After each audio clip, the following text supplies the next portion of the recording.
Here's the key on this. Don't major in minor things.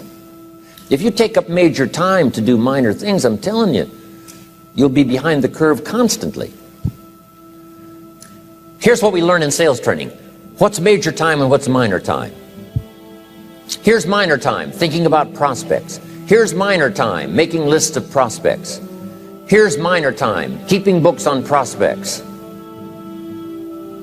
Here's minor time, going to see the prospect. Here's minor time, evaluating the prospect after you've been there. That's all minor time. Here's major time, in the presence of the prospect. That's major time. And if you took a look, if you're in sales and you took a look at a week, you'd say, my gosh, I'm spending 90% of my time on the minor stuff and so little time on the major stuff in the presence of. How many hours in the presence of in my day? How many hours in the presence of during my sales week? Because the time that really counts is in the presence of the prospect. Majors and minors. Here's another key time management essential. Don't mistake movement for achievement. It's easy to get faked out by being busy. Guy comes home at night all exhausted, falls in the chair and says, oh, I've been going. Here's the big question. Doing what? It's not the going. Some people are going, and they're doing figure eights. I mean, their progress is small. So don't mistake movement for achievement. Here's another one in sales we learned. Don't mistake courtesy for consent. If somebody's pleasant and they nod, you say, oh, they're going to buy. No, they're courteous. You can't mistake courtesy for consent.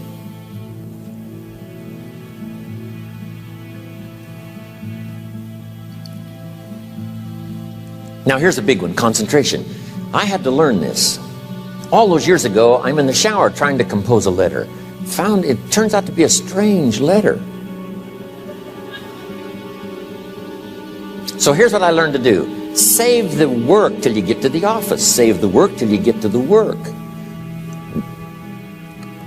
Don't try to get to the office on the way to work.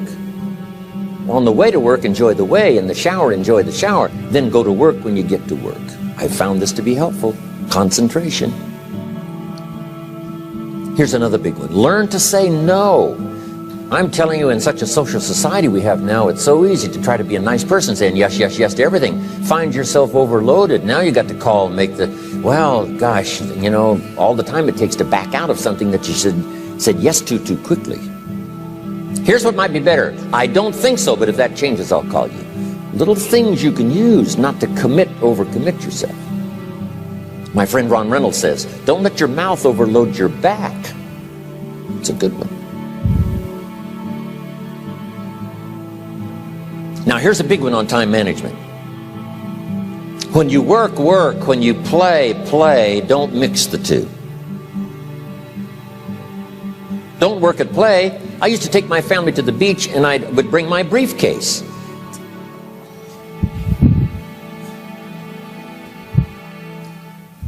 I learned not to do that. Or at the beach, I'm saying I should be at the office. Now my family's upset because I'm at the beach and I'm thinking office. Now when I'm at the office, I'm thinking what? I got to get my family to the beach. So things are not going too well at the office because I'm thinking beach, and things are not going too well at the beach because I'm thinking office. Here's what I learned to do. At the beach, be at the beach. At the office, be at the office. When you work. When you play. Don't mix the two. Don't work at play. Now here's one of the most important ones. Don't play at work. Work is too serious. You don't want the reputation of being the office joker. It's not a good one. Yes, there's time for some pleasant stories. Yes, there's time for a little humor. Yes, best if it's a happy office, of course. But I'm telling you got to be serious about work because you're parting with a piece of your life for the work you do. Your work costs you a piece of your life. Here's what it's called. Serious business. Not grim, not unhappy, but serious. Key. Don't play at work. The old expression, I don't think we use it anymore, horse around at the office. Play around, play jokes, play tricks. No place, not at the workplace. At the beach, yes. At the bar, yes. Somewhere else, not work. You've got to treat work with all due conservative passion, because it's leading you to your future. Here's another key phrase: all work is good. You may not like your job, but if it's the stepping stones to get you to where you want to go, you got to appreciate your job. You don't have to have a passion for your job. Here's the ultimate passion: a passion for incredible success in every department of my life. That's the passion. But don't look down on some menial job you have to do to finally get you to where you want to go. No job is menial. No job is not, every job is noble. Training life for pay, making a contribution to society. Next, analyze how you are. And if you have some weaknesses, if you doesn't seem like you can change, here's the key: get it covered. I used to keep promising myself I'd keep the books, keep the books, keep the books. Finally, I gave that up.